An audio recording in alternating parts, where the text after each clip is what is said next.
कराने का पूरा प्रयास करेंगे। अगर समाधान नहीं हुआ तो व्यापारी सड़कों पर उतर कर आंदोलन करेगा, बाजारों को बंद करेगा। जो भी उसे अच्छा लगेगा वो आंदोलन करने के लिए विवश होगा। जय उद्योग जय व्यापार। कि वो एक अपराधी था, उसके गिरने से चोट लगी जहां उसकी मृत्यु हुई, लेकिन उस समुदाय के दबाव में उस समुदाय का वोट हासिल करने के लिए समाजवादी पार्टी, कांग्रेस और अन्य दलों के लोग निर्दोष 6 उसका व्यापारियों फेवर को कर रहे हैं। ये दुर्भाग्यपूर्ण है। निर्दोष 6 व्यापारियों को रिहा नहीं किया गया तो बड़ा आंदोलन करेगा व्यापार मंडल। प्रदीप गंगा, अलीगढ़। संयुक्त व्यापार मंडल अलीगढ़ की एक वृहद सभा Hiralal Varshney inter college GT road Aligarh पर मुख्य संयोजक प्रदीप गंगा की अध्यक्षता में संपन्न हुई। बैठक में विभिन्न व्यापारी संगठन के प्रतिनिधियों ने कहा, मामू भांजा बाजार में हुई डकैती की घटना में भीड़तंत्र के दबाव में एक डकैत के पुलिस की अभिरक्षा में मर जाने पर पुलिस द्वारा पीड़ित परिवार व मोहल्ले के व्यापारियों को गलत धाराओं में जेल भेज दिया। जब तक प्रशासन जेल गए व्यापारियों को जेल से मुक्त होने का मार्ग प्रशस्त नहीं करता है, ये व्यापारी आंदोलन आगे चलता रहेगा और धीरे धीरे पूरे हिंदू समाज को एकत्र करता रहेगा। बैठक में बहुत सारे वक्ताओं ने अपने वक्तव्य रखकर व्यापारी समाज की सामूहिकता की शक्ति का प्रदर्शन निरंतर रखने का आह्वान किया। संरक्षक जगमोहन गुप्ता व सुभाष लिटिल ने कहा कि अलीगढ़ के सभी जनप्रतिनिधियों को लेकर अतिशीघ्र मुख्यमंत्री से मिलने का कार्यक्रम तय होना चाहिए। भाजपा पूर्व महापौर शकुंतला भारती ने कहा कि हमारे व्यापारी पर गलत तरीके से हुई FIR रद्द नहीं की गई तो सड़कों को घेरकर आंदोलन किया जाएगा। संयोजक सतीश माहेश्वरी, मुकेश लिमका ने कहा कि इस लड़ाई को लड़ने के लिए हमें एक बड़ी संख्या में सामाजिक संगठनों को जोड़ना होगा। जब हम बड़ी ताकत बनेंगे तभी हमारी हुंकार शासन प्रशासन को सुनाई देगी। मुख्य संयोजक प्रदीप गंगा ने कहा कि हम लड़ेंगे और जीतेंगे भी। पुलिस प्रशासन से हमारी लगातार वार्ता चल रही है, हमने अपनी मांगों को स्पष्ट रूप रखा है, फिर भी अगर हमें राहत नहीं दी गई व्यापार मंडल अलीगढ़ ही नहीं संपूर्ण ऊपर में प्रदर्शन कर आंदोलन करेगा।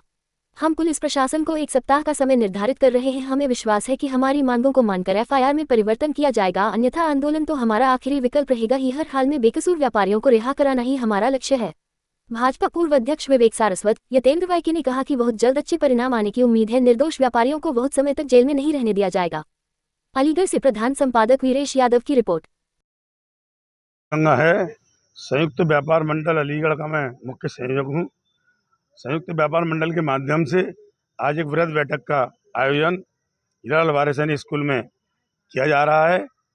इस बैठक के माध्यम से हम व्यापारियों को एकजुट करने का कार्य कर रहे हैं, क्योंकि अलीगढ़ के सभी व्यापार मंडल लगभग एक मंच पर संयुक्त व्यापार मंडल के नाम पर एकत्रित हो चुके हैं और इस मंच के माध्यम से ही हम जो माऊ भांजा प्रकरण है, इसमें हमारे 6 निर्दोष व्यापारियों को हत्या के जुर्म में फंसाया गया है, इनको भी हम आंदोलन के माध्यम से बाहर लाना चाहते हैं। इसके लिए कड़ी बाई हमारा आंदोलन चलेगा। अभी हमारी प्रशासनिक अधिकारियों से व हमारे जनप्रतिनिधियों से बैठक हो रही है। उन सभी का कहना है कि आपकी मांगों पर काम हो रहा है। आपकी मांगों के हिसाब से एक FIR उन 6-7 लोगों के खिलाफ कर दी गई है, लेकिन अभी समय लगेगा। वो समय का ही आंकलन करना है, क्योंकि अब ये मामला मुख्यमंत्री तक पहुंच गया है। मुख्यमंत्री पूरी फाइल देख रहे हैं। तो अब हमारा जो अगला कदम होगा वो यहाँ से अलीगढ़ से सीधा लखनऊ के लिए होगा।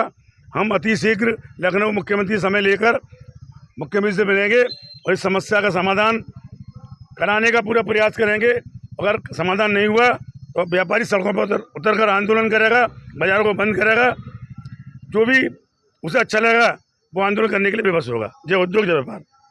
नाम डॉक्टर विवेक सारस्वत है। सर, आज जो मीटिंग रखी है किस संबंध में रखी हुई है? ये अभी पिछले 18 तारीख को माऊ भांजे में एक घटना घटित हुई थी, जिसमें एक जो समुदाय विशेष का व्यक्ति डकैती डालने के उद्देश्य से माऊ भांजे के घर में प्रवेश किया, जहां जगार होने पर वो व्यक्ति भागा और जीने में गिरने से उसके चोट लगी। तदुपरांत पुलिस को उसको सुपुर्द किया गया, जहां पुलिस सुपुर्दगी में उसकी मृत्यु हुई। उस समुदाय ने प्रदर्शन किया, जिसके दबाव में प्रशासन ने निर्दोष हमारे हिंदू भाइयों के विरुद्ध 302 की धारा में मुकदमा दर्ज किया। वास्तव में ये घटना बहुत दुखद है। आपके घर अगर कोई डकैती डालने आएगा, चोरी करने आएगा, तो आप उसका फूल मालाओं से स्वागत तो नहीं करेंगे। उसकी गिरने से मृत्यु हुई, लेकिन हमारे निर्दोष लोगों के विरुद्ध प्रशासन ने अपनी अक्षमता को छुपाते हुए मुस्लिम पक्ष के दबाव में 302 की धाराओं में मुकदमा किया। तब से लगातार हिंदू पक्ष और व्यापारी पक्ष न्याय की मांग कर रहा है और लगातार मीटिंग हो रही है, प्रदर्शन हो रहे हैं। उसी श्रृंखला में आज की इस बैठक का आयोजन किया गया है, जिससे कि इस दिशा में आगामी कदम उठाया जा सके। तो ये मुद्दा जो राजनीतिक मुद्दा बन गया है, तो इस संबंध में आप क्या कहना चाहेंगे? देखिए, राजनीतिक मुद्दा, राजनीतिक दल जो दूसरे दल हैं वो तुष्टीकरण की नीति अपनाते हैं। समाजवादी पार्टी उन्हें एक एक डकैत में अपराधी नज़र नहीं आता, एक मुस्लिम नज़र आता है। जबकि वो एक अपराधी था, उसके गिरने से चोट लगी, जहाँ उसकी मृत्यु हुई, लेकिन उस समुदाय के दबाव में उस समुदाय का वोट हासिल करने के लिए समाजवादी पार्टी, कांग्रेस और अन्य दलों के लोग उसका फेवर कर रहे हैं। ये दुर्भाग्यपूर्ण है।